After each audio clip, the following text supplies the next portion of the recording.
Thank you, sir. Thank you very much. Ladies and gentlemen,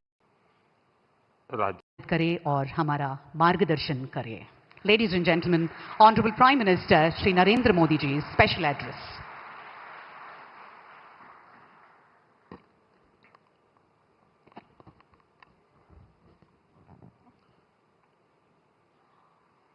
Telangana के राज्यपाल श्रीमान शिव प्रताप शुक्ला जी, राज्य के मुख्यमंत्री श्रीमान रेवंत रेड्डी जी, केंद्रीय मंत्रिमंडल के मेरे साथी जी किशन रेड्डी, बंडी संजय कुमार, संसद के मेरे साथी कोंडा विश्वेश्वर रेड्डी जी, तेलंगाना सरकार के मंत्री, अन्य जनप्रतिनिधि,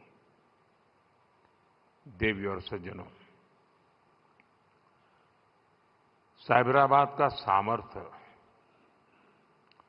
नेशनल भी है और ग्लोबल भी है। ये तेलंगाना के और देश के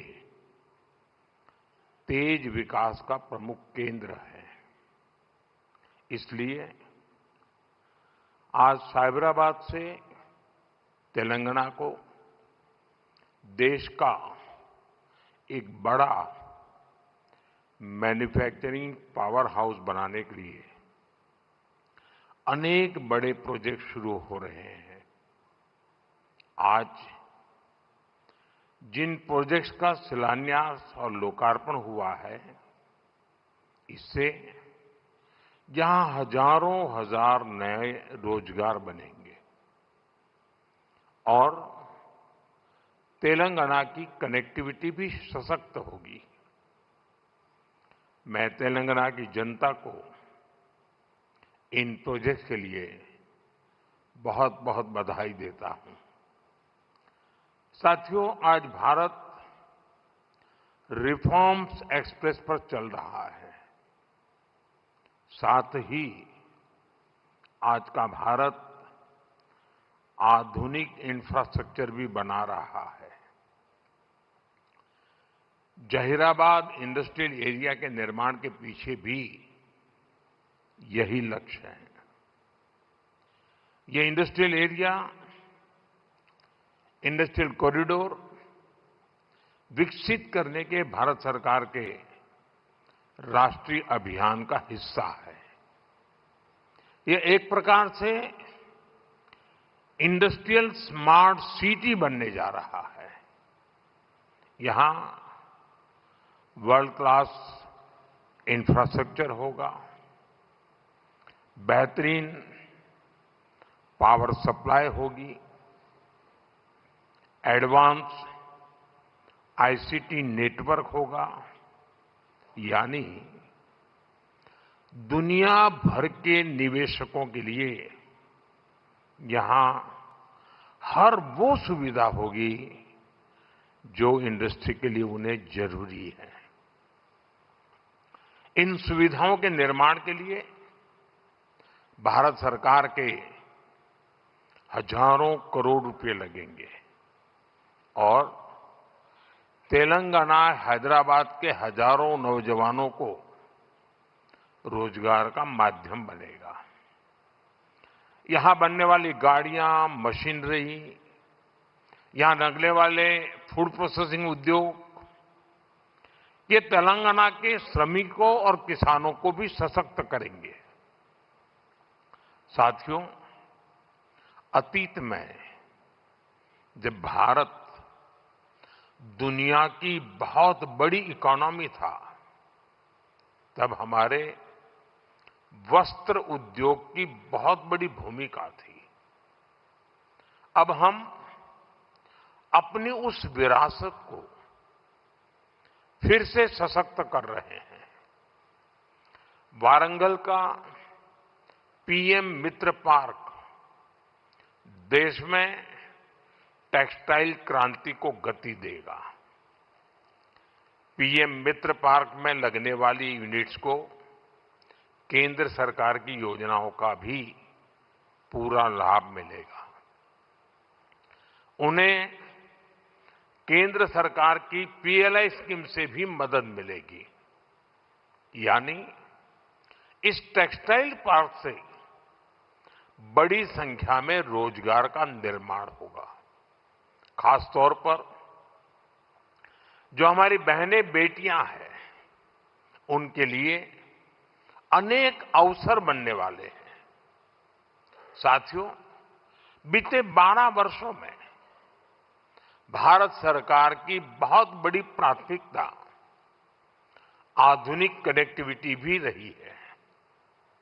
रोड्स हो, रेलवे हो, एयरपोर्ट हो, कनेक्टिविटी के हर मोड़ पर अभूतपूर्व निवेश किया जा रहा है।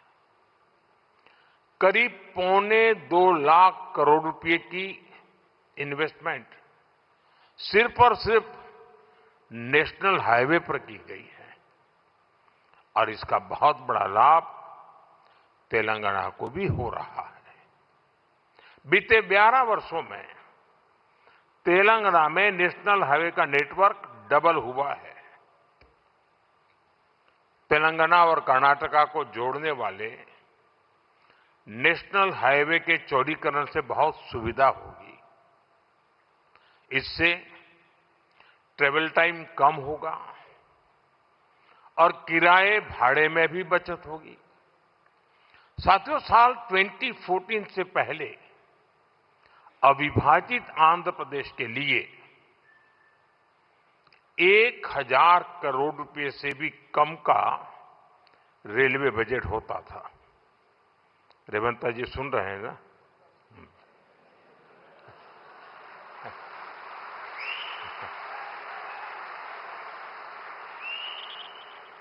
संयुक्त आंध्र के समय रेलवे का बजट 1000 करोड़ रुपए से भी कम था।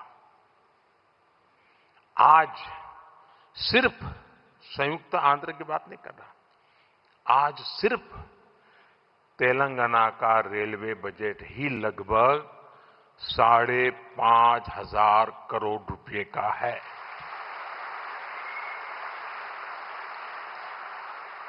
वर्तमान में करीब 50,000 करोड़ रुपए के रेल प्रोजेक्ट्स पर यहां काम चल रहा है। तेलंगाना में 5 वंदे भारत और 6 अमृत भारत ट्रेनें भी चल रही हैं। साथियों, अभी कुछ देर पहले Kazipet Vijayawada multi tracking project के कुछ सेक्शन का लोकार्पण हुआ है।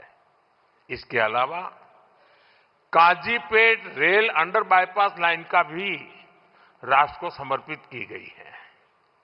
इन सुविधाओं से सफर भी आसान होगा और ट्रांसपोर्टेशन की गति भी तेज होगी।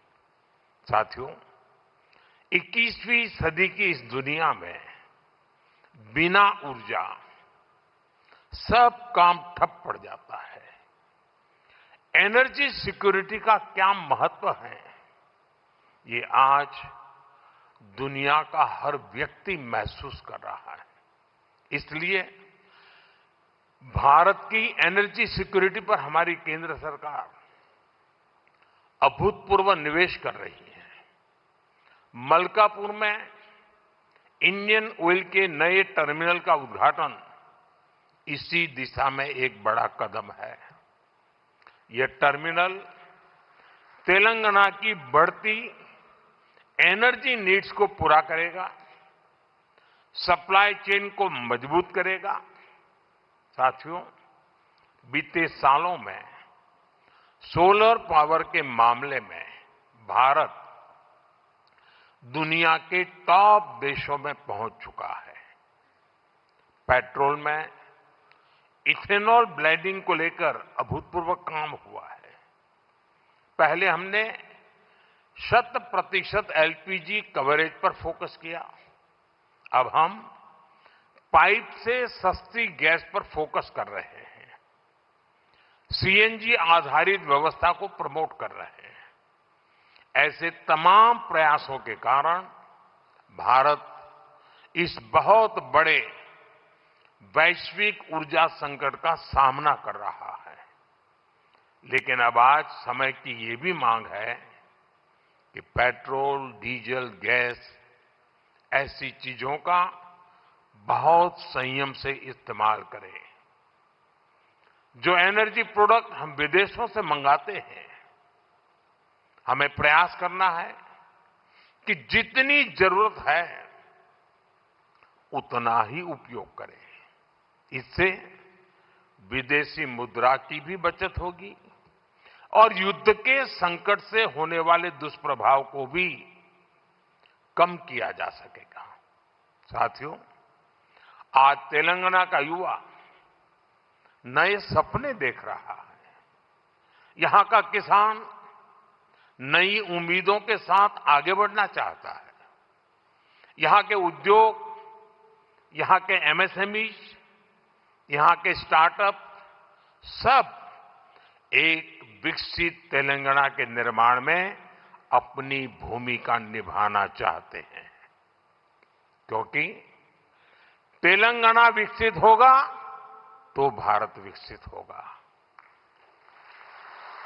मैं तेलंगाना के हर परिवारजनों को ये भरोसा दिलाता हूं कि आपके सपने पूरे करने के लिए केंद्र सरकार ही इससे भी और तेज गति से काम करती ही रहेगी। अब हमारे रेवंता जी ने कहा था कि हां, हम पॉलिटिकल बात नहीं करेंगे, तो मैं भी नहीं करूंगा।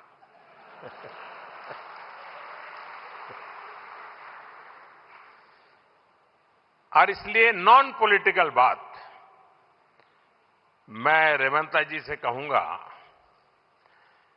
कि 10 साल के शासन में भारत सरकार ने जितना गुजरात को दिया वो मैं आपको देने को तैयार हूं।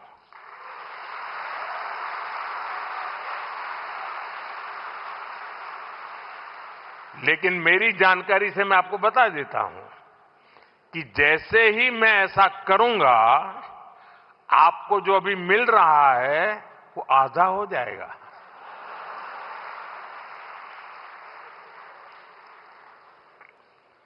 आप जहां पहुंचना चाहते हैं नहीं पहुंच पाएंगे, और इसलिए अच्छा है कि मेरे से ही जोड़ो।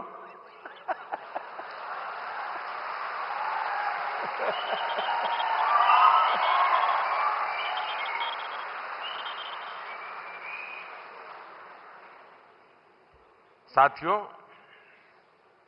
हमारा एक पक्का विश्वास है कि डेमोक्रेसी में